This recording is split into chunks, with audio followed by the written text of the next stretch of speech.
യുസ്പിക്കോട്ടിൽ ഇനി ഗസയിലെ ഏറ്റുമുട്ടലാണ് നമ്മൾ സംസാരിക്കാൻ പോകുന്നത്.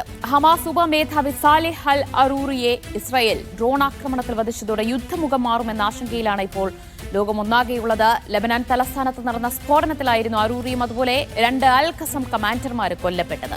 ഹമാസ് നേതാക്കളെ ഗസയിലും ഫലസ്തീന് പുറത്തും ഇല്ലാതാക്കുമെന്ന് ഇസ്രായേൽ നേരത്തെ തന്നെ പ്രഖ്യാപിച്ചതാണ്. എന്നാൽ ഹമാസ് ലീഡറെ കൊലപ്പെടുത്തിയതിലൂടെ പ്രശ്നം കൂടുതൽ വഷളാകുമെന്ന് ഉറപ്പായി കഴിഞ്ഞിരിക്കുന്നു. അറൂറിയെ കൊലപ്പെടുത്തിയത് തങ്ങളാണെന്ന് ഇസ്രായേൽ ഇതുവരെയും അവകാശവാദം ഉന്നയിച്ചിട്ടില്ല. എങ്കിലും ശക്തമായ തിരിച്ചടി തന്നെ നടത്തുമെന്ന് ഹമാസും ഹിസ്ബുള്ളയും ഹൂത്തികളും വ്യക്തമാക്കി കഴിഞ്ഞിരിക്കുന്നു. ചെങ്കടൽ കേന്ദ്രീകരിച്ചുള്ള ഹൂത്തികളുടെ ആക്രമണവും ശക്തമാക്കിയിട്ടുണ്ട്. ചരക്ക് കപ്പലുകൾക്ക് നേരെ ഹൂത്തികളുടെ മിസൈൽ ആക്രമണം തുടരുന്നത് അത് ലോകരാജ്യങ്ങൾക്കെല്ലാം തന്നെ വലിയ പ്രതിസന്ധി സൃഷ്ടിച്ചിട്ടുണ്ട്. വിഷയം ചർച്ച ചെയ്യാനായി ഇന്ന് UN രക്ഷാസമിതിയുടെ പ്രത്യേക യോഗം ഇന്ന് ചേരുന്നുണ്ട്. എന്തൊക്കെയാണ് ആ യോഗത്തിൽ ഇനി സംഭവിക്കാൻ പോകുന്നത് എന്നൊക്കെയാണ് നമ്മൾ പരിശോധിക്കാൻ പോകുന്നത്. MCA നാസർ ചേരുന്നുണ്ട്. നാസർ, UN രക്ഷാസമിതിയുടെ പ്രത്യേക യോഗം ചേരാൻ പോവുകയാണ്. ആ യോഗത്തിൽ എന്താണ് പ്രധാനമായും ചർച്ചയാകാൻ പോകുന്നത്? അതുപോലെ തന്നെ അറൂറിയുടെ കൊലപാതകത്തിന് ശേഷം വധിച്ചതിന് ശേഷം ഇപ്പോൾ യുദ്ധം ഏത് രീതിയിലാണ് മുന്നോട്ട് നീങ്ങാൻ പോകുന്നത്? ആ ഒരു ആശങ്ക എത്രത്തോളം ഉണ്ട് ലോകരാജ്യങ്ങൾക്കൊക്കെ? ദിവ്യത്തിൽ ഏറ്റവും പ്രധാനം UN രക്ഷാസമിതി യോഗമാണ്. ഇന്ന് വൈകിട്ടാണ് യോഗം ചേരുന്നത്. ഇത് പ്രധാനമായിട്ടും ഫ്രാൻസ് മുൻകൈ എടുത്തുകൊണ്ടാണ് ഈ രക്ഷാസമിതിയുടെ അടിയന്തര യോഗം വിളിച്ചു ചേർത്തിരിക്കുന്നത്.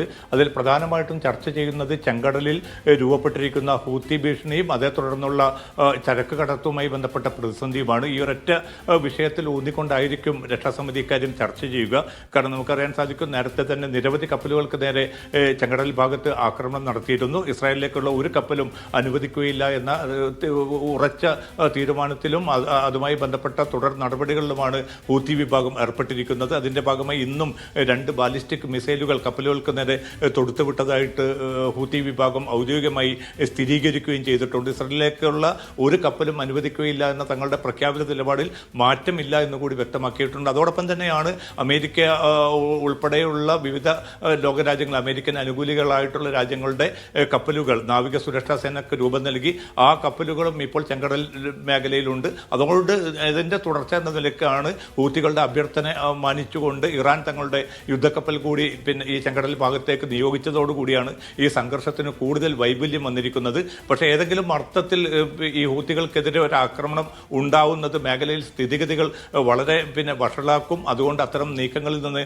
അമേരിക്ക വിട്ടുനിൽക്കണമെന്നാണ് സൗദി അറേബ്യ ഉൾപ്പെടെയുള്ള മേഖലയിലെ പ്രധാനപ്പെട്ട രാജ്യങ്ങൾ ആവശ്യപ്പെട്ടിരിക്കുന്നത്. അതുകൊണ്ട് കരുതലോടുകൂടി മാത്രമാണ് തുടർന്നുള്ള നീക്കങ്ങൾ ഉണ്ടാകുക. പക്ഷേ ഇന്നത്തെ രക്ഷാസമിതിയിൽ ഏതെങ്കിലും അർത്ഥത്തിലുള്ള ഔദ്യോഗികമായിട്ടുള്ള ഒരു തീർപ്പുണ്ടാകുമോ എന്ന കാര്യം വ്യക്തമല്ല. പക്ഷേ പല രാജ്യങ്ങളും ഈ മേഖലയിലൂടെയുള്ള ചരക്ക് കടത്ത് നിലച്ചതുമൂലം വലിയ പ്രതിസന്ധി നേരിടുന്നുണ്ട്. കാരണം വലിയ കൂടുതൽ സമയനഷ്ടവും സാമ്പത്തിക നഷ്ടവും വരുത്തുന്ന ഒരു സാഹചര്യമാണ് രൂപപ്പെട്ടിരിക്കുന്നത്. ഇത് ലോക സമ്പദ്ഘടനയ്ക്ക് സൃഷ്ടിക്കുന്ന വലിയ പ്രത്യാഘാതം കൂടി ഒരുപക്ഷെ ഇന്നത്തെ രക്ഷാസമിതി യോഗത്തിന്റെ ഭാഗമായിട്ട് ചർച്ചയ്ക്ക് വരുന്നുണ്ട്. ദിവ്യ സൂചിപ്പിച്ചതുപോലെ സാലിഹ് അൽ അറൂറിയുടെ വധം അത് സ്വാഭാവികമായിട്ടും ഒരു വലിയ സ്വഭാവത്തിലുള്ള ഒരു അവകാശവാദമൊന്നും ഇതുവരെ ഇസ്രായേൽ നേതൃത്വം ഉന്നയിച്ചിട്ടില്ല. മന്ത്രിമാരോട് പോലും ഇതുമായി ബന്ധപ്പെട്ട യാതൊരു പ്രതികരണവും നടത്തരുതെന്ന് ഇന്നലെ തന്നെ നെതന്യാഹു ആവശ്യപ്പെട്ടിരുന്നു. പക്ഷേ ഇറാൻ അനുകൂല ഷിയ വിഭാഗവും അതോടൊപ്പം തന്നെ ലബനാനിലെ സർക്കാരുമൊക്കെ ഈ ഒരു നടപടിക്കെതിരെ വലിയ തോതിൽ രംഗത്ത് വന്നിട്ടുണ്ട്. ഹമാസും ഇന്ന് വെസ്റ്റ് ബാങ്കിലും മറ്റും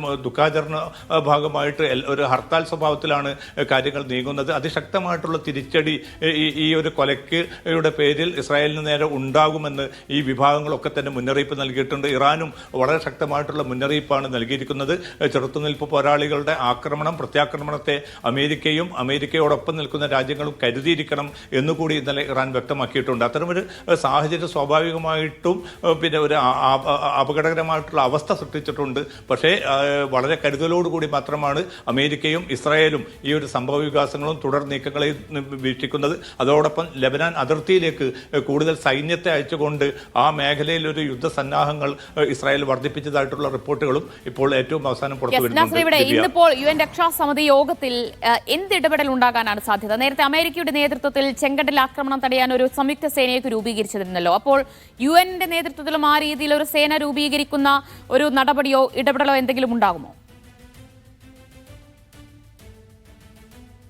ദിവ്യത്തിൽ ഏറ്റവും പ്രധാനം നാവിക സുരക്ഷ, സമുദ്ര സഞ്ചാരം, അതോടൊപ്പം തന്നെ ചരക്ക് കടത്ത്, ഇത്തരം കാര്യങ്ങളിൽ അന്താരാഷ്ട്രമായിട്ടുള്ള പല മാനദണ്ഡങ്ങളുണ്ട്. അതിൽ ഏറ്റവും പ്രധാനം സുരക്ഷിതമായിട്ട് ചരക്ക് കടത്തിനുള്ള സാഹചര്യങ്ങൾ മേഖലയിലെ രാജ്യങ്ങളും ഏത് സംഘർഷമുള്ള ഘട്ടങ്ങളിൽ പോലും അത് പിന്തുടരേണ്ടതുണ്ട് എന്നാണ് ഔദ്യോഗികമായിട്ടുള്ള UN നിയമങ്ങളൊക്കെ തന്നെ പറയുന്നത്. അതുകൊണ്ട് തന്നെ അത്തരം ഒരു ഘടകത്തെ മുന്നോട്ട് കൊണ്ടുവരികയും ഒരു ലോക അഭിപ്രായം ഈ ചരക്ക് കടത്തിന്റെ കാര്യത്തിൽ ഇപ്പോൾ രൂപപ്പെട്ടിരിക്കുന്ന ഭീഷണിയെ മറികടക്കുക എന്ന അർത്ഥത്തിലുള്ള ചില നടപടികൾ ഉണ്ടാകണമെന്നാണ് പ്രധാനമായിട്ടും അമേരിക്ക ഉൾപ്പെടെയുള്ള രാജ്യങ്ങൾ ആഗ്രഹിക്കുന്നത്.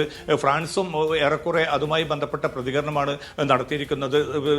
പിന്നെ സുരക്ഷിതമായിട്ടുള്ള സമുദ്ര സഞ്ചാരം, സുരക്ഷിതമായിട്ടുള്ള വാണിജ്യം, ഇത് തടയപ്പെടുന്നത് ലോക സമ്പദ്ഘടനയെ ബാധിക്കും. അതുകൊണ്ട് അത്തരമൊരു അനുകൂലമായ സാഹചര്യം ഉണ്ടാകേണ്ടതുണ്ട്. അതുകൊണ്ട് നയതന്ത്ര നീക്കത്തിലൂടെയോ അതല്ല എങ്കിൽ സൈനിക നീക്കത്തിലൂടെയോ ഇത്തരം ഭീഷണികളെ, ഹൂത്തികളെ അമർച്ച ചെയ്യണമെന്ന ഒരു അഭിപ്രായം കൂടി അമേരിക്ക ഉൾപ്പെടെയുള്ള രാജ്യങ്ങൾ മുന്നോട്ട് വെക്കാൻ സാധ്യതയുണ്ട്. പക്ഷെ നിലവിലുള്ള ഈ സംഘർഷം ഗസയ്ക്ക് അപ്പുറത്തേക്ക് നീളുന്നത് ആവൽക്കരമായിട്ടുള്ളൊരു അവസ്ഥ വരുത്തുമെന്നതുകൊണ്ട് തന്നെ കുറെ കൂടി പക്വതയോടുകൂടി മാത്രം ഈ ഒരു വിഷയത്തെ സമീപിക്കണമെന്നാണ് മിക്ക യൂറോപ്യൻ രാജ്യങ്ങൾ ഉൾപ്പെടെ ആഗ്രഹിക്കുന്നത്. അതുകൊണ്ട് തന്നെ അത്തരം രാജ്യങ്ങളുടെ പ്രതികരണവും ഇക്കാര്യത്തിൽ നിർണായകമായിരിക്കും. ഏതായാലും ഇന്ന് രാത്രി വൈകിയാണ് ഈ യോഗം തുടരുന്നത്. അത്തരം യോഗത്തിന്റെ തീരുമാനം എന്നത് ഈ മേഖലയിലെ സംഘർഷവുമായി ബന്ധപ്പെട്ട് സുപ്രധാനമായിട്ടുള്ള ഒരു വഴിത്തിരിവായിട്ട് മാറുമെന്നാണ് വിലയിരുത്തപ്പെടുന്നതും. ദിവ്യ, നസർ, അതുപോലെ തന്നെ ഇറാനിലെ ഇന്ന് വൈകിട്ടുണ്ടായ ഭീകരാക്രമണമാണ് എടുത്തു പറയേണ്ട മറ്റൊരു കാര്യം. നിരവധി പേർ അവിടെ കൊല്ലപ്പെട്ടിരിക്കുന്നു, നിരവധി പേർക്ക് പരിക്കേറ്റിരിക്കുകയാണ്. ഈ ഗസ ഫലസ്തീൻ സംഘർഷവുമായി ബന്ധപ്പെട്ട ഏതെങ്കിലും തരത്തിലുള്ള ഒരു കണക്ഷൻ ഇതുവരെയും പറഞ്ഞു കേൾക്കുന്നുണ്ടോ? അവിടെയുള്ള ഭീകരാക്രമണത്തിന്റെ ഉത്തരവാദിത്വം ആരെങ്കിലും ഏറ്റെടുത്തിട്ടുണ്ടോ ഇപ്പോൾ?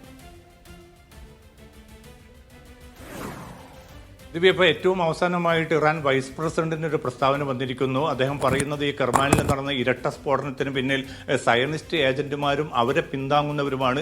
അതുകൊണ്ട് അവർക്കെതിരെ ഏറ്റവും ശക്തമായിട്ടുള്ള ഒരു പ്രത്യാക്രമണം അവർ കാത്തിരുന്നു കൊള്ളണം എന്ന അർത്ഥത്തിലുള്ള വളരെ ശക്തമായിട്ടുള്ള ഒരു പ്രതികരണമാണ് ഇറാൻ വൈസ് പ്രസിഡന്റിന്റെ ഭാഗത്തു നിന്നുണ്ടായിരിക്കുന്നത്. ഇറാൻ പ്രസിഡന്റിന്റെ പ്രതികരണം അല്പം മുമ്പ് വന്നിരുന്നു. ഏതായാലും ഈ ഒരു ഇറാനെ ദുർബലപ്പെടുത്താനും ഇറാനിലെ സിവിലിയൻ സമൂഹത്തെ ചോര ചിന്തുന്ന ഒരു സാഹചര്യം രൂപപ്പെടുത്തിയത് ആരായാലും അവർ ശിക്ഷിക്കപ്പെടാതെ പോവുകയില്ല എന്ന ഒരു പ്രതികരണമാണ് ഇറാൻ പ്രസിഡന്റിന്റെ ഭാഗത്തു നിന്നുണ്ടായിരിക്കുന്നത്. ഇറാൻ സുരക്ഷാ സേനയും വളരെ കരുതലോടുകൂടിയും അതോടൊപ്പം തന്നെ വളരെ ശക്തമായിട്ടുള്ള ചില നടപടികൾ ഉണ്ടാകുമെന്ന മുന്നറിയിപ്പ് നൽകുന്നുണ്ട്. ഏതാണ്ട് 103 പേർ ഈ ആക്രമണത്തിൽ കൊല്ലപ്പെട്ടു. നമുക്കറിയാൻ സാധിക്കും, ഖാസിം സുലൈമാനിയെ അമേരിക്ക ബഗ്ദാദിൽ വധിച്ചിട്ട് ഏതാണ്ട് 4 വർഷം പിന്നിടുന്ന ഒരു ഘട്ടത്തിലാണെന്ന് അദ്ദേഹത്തിന്റെ സ്മൃതി കുടീരത്തോട് ചേർന്നുകൊണ്ടാണ് ആദ്യ സ്ഫോടനം ഉണ്ടായത്. തുടർന്ന് ഒരു 20 മിനിറ്റിന് പിന്നാലെയാണ് രണ്ടാമത്തെ കർമാൻ പ്രവിശ്യയിൽ തന്നെ രണ്ടാമത്തെ സ്ഫോടനം കൂടി ഉണ്ടായത്. കാറിൽ ഒളിപ്പിച്ചു വെച്ച ബാഗിലാണ് ബോംബ് വെച്ചിരുന്നത്. അത് റിമോട്ട് ഉപകരണത്തിലൂടെ പൊട്ടിത്തെറിക്കുകയും ഈ ഇറാനിലുണ്ടായ സ്ഫോടനമാണ് ഇപ്പോൾ ലോകം ചർച്ച ചെയ്യുന്നത്. മറ്റൊന്ന്, ഇന്ന് UN രക്ഷാസമിതി പ്രത്യേക യോഗം ചേരുകയാണ്. പ്രധാനമായും ചെങ്കടലിലെ വിഷയം തന്നെയാണ് ഇന്ന് UN രക്ഷാസമിതിയിൽ ചർച്ചയാക്കാൻ പോകുന്നത്. എന്തിടപെടലായിരിക്കും ഇന്നത്തെ യോഗത്തിൽ ഉണ്ടാകാൻ പോകുന്നത് എന്നതും ആകാംക്ഷയോടെ തന്നെ ലോകം ഉറ്റുനോക്കുന്നു.